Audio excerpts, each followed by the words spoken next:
एक दरवीश जैसा शख्स लंबी सफेद दाढ़ी और सूफी लिबास में जमीन पर दाने फेंक रहा है। मोरनी ने कहा, हमें होशियार रहना चाहिए, ये अनाज किसी जाल का हिस्सा तो नहीं। मोर ने कहा, वो दरवीश हमें खाना खिला रहा है, शुक्रिया अदा करो और दाने खा लो। अभी कुछ ही वक्त गुजरा था कि इस शख्स ने अपनी चादर के नीचे से तीर कमान निकालकर मूरे पर निशाना लगाया। तीर सीधा मूर को लगा और वो वहीं गिर गया।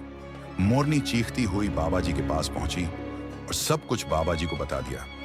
बाबा जी ने उस शख्स को बुलाया और पूछा, किया तुमने धोखे से मूर मारा है? इस शख्स ने कहा, हाँ मैं शक्कारी हूं और ये मेरा शक्कार का यही तरीका है। मोरनी ने रोते हुए कहा कि बाबा जी उसे हुक्म दें कि अगर वो शक्कारी है तो शक्कारी की वर्दी पहन ले, हाथ में कमान और तीर रखे और नीकी का लबादा ओढ़कर धोखा देना बंद करे। बाबा जी ने कहा कि बेशक नीकी का लबादा ओढ़कर धोखा देना सबसे बड़ा जुल्म